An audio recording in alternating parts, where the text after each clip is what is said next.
باللہ من الشیطان الرجیم بسم اللہ الرحمن الرحیم۔ تسبیح اللہ تعالیٰ کی، درود و سلام آخری نبی حضرت محمد صلی اللہ علیہ وسلم پر۔ میں رائے عابد علی کھرل راست نکتہ کے فورم سے حاضر خدمت، میرے دیکھنے اور سننے والوں کو سلام۔ آج کا ہمارا موضوع ہے کہ نکاح نامہ فارم کے کالم 16 اور 18 کی اہمیت اور اس کی خطرناکی۔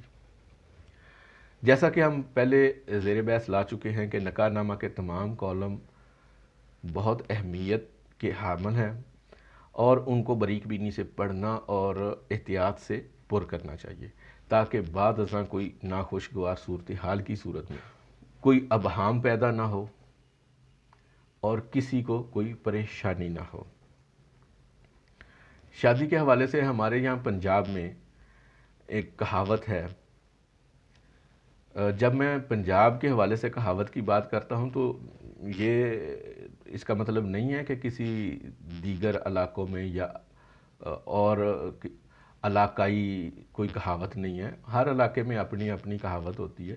میں چونکہ پنجاب میں ہوں تو اس لیے میں بات پنجاب کی ہی کرتا ہوں۔ تو خیر، کچھ ترامیم کے ساتھ کہاوت اس طرح ہے کہ شادی کچے دھاگے سے کمزور رشتہ ہے جس کو خامند اور بیوی اعتماد سے لوہے سے بھی زیادہ مضبوط بناتے ہیں۔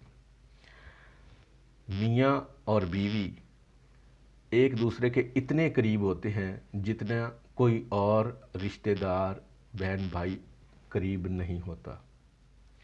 کسی مسئلے میں وہ اگر ایک دوسرے کا دفاع کر رہے ہوتے ہیں تو اس کا مطلب ہے کہ وہ اپنا ہی دفاع کر رہے ہوتے ہیں۔ خیر، تو یہاں کالم کی بات ہو رہی تھی تو کالم میں متعلق ہونی ہے جائیداد۔ تو میں ایک وضاحت کرتا چلوں کہ جائیداد خامند کے نام ہو یا بیوی کے نام ہو، دونوں نے دینی اولاد کو ہی ہوتی ہے۔ کسی تھرڈ بندے کو، کسی تھرڈ پرسن کو وہ نہیں دیتے۔ تو یہ قانون کے حوالے سے میں بات کر رہا ہوں، یہ میری ذاتی رائے نہیں ہے، قانون کے حوالے سے ہی بات کریں گے، اس کو کسی دوسرے رنگ میں نہیں لینا چاہیے۔ خیر، نکاح نامہ کے کالم نمبر 16 میں جائیداد کے حوالے سے ذکر کیا گیا ہے کہ اگر دلہا کی طرف سے دلہن کو کوئی جائیداد یا اس کے برابر قیمت درج ہوگی کہ وہ دلہن کی ہے یا دلہن کو دی جائے گی، تو وہ جائیداد یا رقم اس کے برابر، جائیداد کے برابر وہ دلہن کی ہوگی۔ اس کے لیے کسی الگ سے دستاویز تحریر کرنے کی ضرورت نہیں ہے۔ اگر دلہن عدالت کا دروازہ کھٹکھٹائے گی تو وہ جائیداد اس کو عدالت دلائے گی۔ مثال کے طور پر ایسا کر لیتے ہیں کہ اگر دلہا یہ کہے کہ میرا اس گلی کا جو مکان نمبر یہ ہے 2 مرلے کا 2 منزلہ، یہ میں دلہن کو دوں گا، تو عدالت دلہن کو وہ مکان دلائے گی، اس کے لیے الگ سے رجسٹری کروانے کی ضرورت نہیں ہے۔ یا اگر دلہا یہ کہہ دے کہ میری جو جائیداد وراثتی ہونی ہے اس کا 10% میں اپنی دلہن کو دوں گا، تو جیسے ہی وہ وراثت ملے گی اس شخص کو، دلہے کو، تو بیوی 10% کی مالک ہوگی، اور اگر وہ عدالت میں جاتی ہے تو عدالت 10% وراثت خاتون کے نام منتقل کرائے گی۔ اس کے لیے کوئی الگ دستاویزات کی ضرورت نہیں ہے۔ یہ بہت اہمیت کے حامل کالم ہے، ان کو بڑا احتیاط کے ساتھ پڑھنا چاہیے۔ اور دوسرا کالم ہے اسی طریقے کا، کالم نمبر 18، نکاح نامہ فارم کا کالم نمبر 18 بھی بہت اہمیت کا حامل ہے۔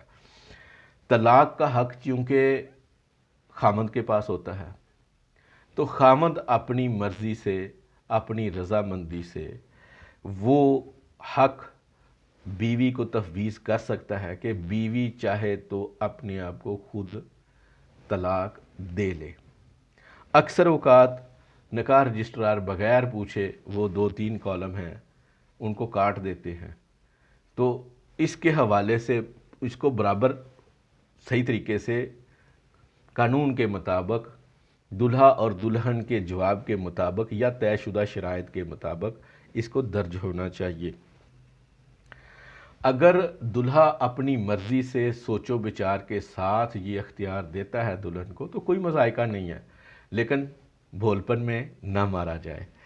اور سب سے آخر میں کہ اگر آپ اپنی بیوی کو کسی یورپین ملک یا اس طرح کے کسی دوسرے ملک میں لے جانا چاہتے ہیں تو ان کی قوانین کے مطابق یہ کالم نمبر 18 بہت اہمیت کا حامل ہے۔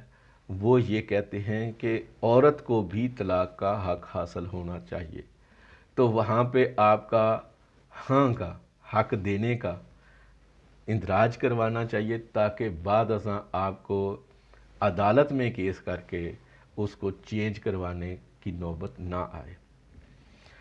امید ہے کہ آپ ویڈیو کو لائک کریں گے اور چینل کو سبسکرائب کریں گے۔